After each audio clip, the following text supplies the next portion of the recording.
menemukan mungkin supportnya seperti apa sih, kan ini kan kasus ini masih berjalan, laporannya masih berjalan, tapi kan sampai sekarang Dede belum klarifikasi. Ya seperti apa nih mungkin? Sebenarnya kalau menurut aku pribadi nggak ada yang perlu Lesti klarifikasiin ya gitu, dan saya juga udah punya lawyer ataupun kuasa hukum yang harusnya bisa diselesaikan dengan kuasa hukumnya mereka. Dan sebenarnya ini agak terlalu berlebihan sih. Kalau yang nggak tahu jangan ikut campur, apalagi yang menggebu-gebu, karena gue sempat ini juga ini agak greget sama yang baju hijau. Kalau apa gue nggak tahu, baju hijau, jaket hijau atau segala macam. Kalau seandainya memang lo tidak tahu dan job desk lo bukan ada di sana, jangan bersuara seenaknya, karena sama aja lo kayak makin ngebumbuin segala macam gitu.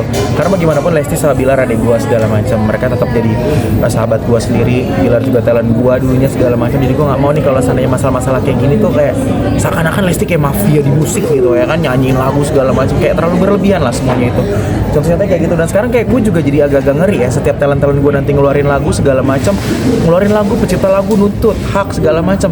Lama-lama di Indonesia nggak ada penyanyi loh, jadi pelawak semua, gue kasih tau. Ada penyanyi jadi pelawak semua. Udahlah, stop lah. Kalau seandainya memang ada masalah kayak gitu, jangan di up sosial media dulu, ketemuin dulu. Kan ada pihak label, ada pihak manajer, ada pihak segala macamnya. Ketika nanti ada salah satu yang emang ada jalur tengahnya, maksudnya kayak ketika udah diobrolin di jalur tengah kan lebih enak. Kalau kayak gini kan kaak, wah udah ngotot di sosial media ya, ini udah ngotot sosial media nggak akan ada kelarnya. Harusnya ada mediasi dulu. Harus ada mediasi secara kekeluargaan dulu kan awal-awal ya sih. Gue harus akuin beberapa lagu yang kadang dulu dibawain sama beberapa penyanyi zaman dulu tidak terkenal dan akhirnya dibawain sama penyanyi-penyanyi baru dan akhirnya lagu itu booming. Fair dong. Nah memang kalau seandainya memang ada royalti dan segala macam ya diomongin baik-baik aja, dan juga ada rasa terima kasihnya karena lagu lo jadi meledak. Karena gue kasihan kalau seandainya ngeliat penyanyi-penyanyi zaman sekarang nyanyi dikit dituntut, nyanyi dikit dituntut, nyanyi dikit dituntut. Lama-lama gue nggak tahu dia nyanyi pakai bahasa apa, atau mereka mendingan jadi pelawak atau jadi master chef, mendingan sekalian masak nggak dituntut kok. Sedangkan master chef juga masak menu yang lain beda. Ini dikit-dikit dituntut dengan apalagi yang sekarang baru nih dengan nominal yang gede banget 24. Ideal dia 24,5. 24. Jujur gue dulu nggak tahu lagunya Nuansa Bening. Jujur gue nggak tahu lagunya Nuansa Bening. Tapi ketika akhirnya video nyanyi, ya gue tahu. Memang mungkin ada kesalahan dari pihak manajemen video ataupun dari pihak label yang belum komunikasi sama pihak mereka. Tapi harusnya nggak usah sampai dipublish kayak gitulah. Dan sekarang yang speak up kalau nggak salah anak dari pencipta lagunya kan.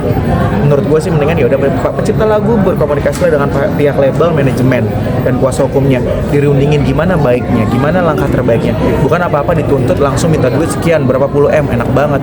Nah, seharusnya malah bisa dibikin kayak semacam kolaborasi ya, harusnya seperti itu ya. Iya, harusnya dibikin kolaborasi gitu. Sebenarnya kalau seandainya kita bikin simbiosis mutualisme ya, jadinya tuh sama-sama saling nguntungin, saling ngebantu, saling ngangkat. Jadi lagu-lagu zaman dulu pun masih bisa dilestarikan kan. Kayak, wih banyak kok lagu-lagu zaman dulu yang naik banget sekarang dinyanyiin sama penyanyi-penyanyi pendatang baru lah, yang di recycle lah segala macam gitu. Wah banyak kok. Cuma ya kadang kan kita nggak pernah tahu emosional seseorang ya. Nah kadang kalau udah emosi kayak gini, akhirnya dia udah pecah-pecah, teriak-teriak di sosial media, di media, di acara-acara segala macam, dan giliran nanti bumerangnya datang, udah nggak dipakai nanti lagi di TV, ya kan? Udah nanti lagu-lagu karya-karyanya nggak dinyanyiin lagi sama penyanyi-penyanyi lain karena pada takut gitu. Kalau sana nanti lo di blacklist sama stasiun TV, berarti salah siapa? Salah diri lo. Bisa juga salah asistennya, kan asistennya berkoar-koar. Harusnya yang berkoar-koar, udah fokus aja sama masalah utamanya. Biarkan yang bermasalah berkomunikasi dengan sama orang yang pas haknya gitu, manajernya, labelnya. Nah ini asistennya, bener kok omongan Karuben waktu di acara kan kayak sebenarnya lu siapa? Kok sampai sebegitu emosinya? Kan ketika lo teriak-teriak segala macam kan kata maaf itu belum tentu bisa diterima sama semua orang gitu.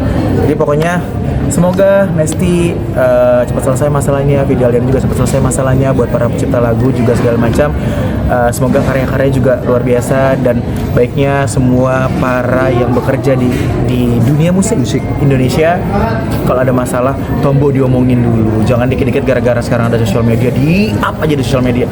Ngeri zaman sekarang sosial media. Bang Dede, mungkin gak sih seorang Dede Lesti itu melakukan laporan tanpa izin? Gini, pihak label dan manajemen Lesti itu profesional semua gitu loh, dan itu bukan manajemen ataupun label yang ecek-ecek ataupun label kecil segala macam.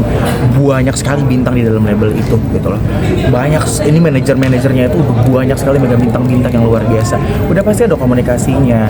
Kadang kan ada gini ya, kadang kita kalau seandainya mau negosiasi sama orang tiba-tiba ditolak, mau ngomong kayak gini ditolak, ntar giliran udah booming disikat. Kayak orang casting tau gak lo? Kalau namanya belum naik gak bakal dipakai di PH. Kalau udah naik dikejar. Itu udah biasa, lu mulai di entertain. Cuma Dulu kalau belum ada sosial media waktu gua kecil, nyokap gua masih di stasiun TV ya, nggak ada nih masalah-masalah kayak gini. Ada masalah apa gede? Masalah dua artis senior yang punya bermasalah sama PH dikomunikasiin cepet selesai. Kalau ini mah apa? Di up di media, kata-kata di sosial media, dituntut seenaknya. Angkanya gua nggak tahu hitungan dari mana mereka. Gitu. Jadi kayak pokoknya cepet selesai lah. Jangan sampai ada keributan lagi kayak gini segala macam. Jadi sosial media itu tempat yang benar-benar positif lah. Jangan apa-apa tuh bumerang, sikat, hajar, viral dikit, sikat, gitu loh. Udahlah, jangan. Semoga sukses cipta lagunya. Semoga kalau udah di blacklist, ya udah nikmatin hidup di blacklist. Tapi Lesti sama Bilar sempat ngobrol nggak sih atau curhat ke Kita kamu? kalau komunikasi sampai detik ini komunikasi yang kita seru-seruan, ketawa, saling cerita, tapi saling cerita itu lebih ke privasi masing-masing sih, pribadi masing-masing, bukan yang kayak bahas-bahas masalah kayak gini. Karena menurutku juga sebenarnya masalah ini dibilang penting nggak penting tuh karena itu masalah internal gitu aja. Oke.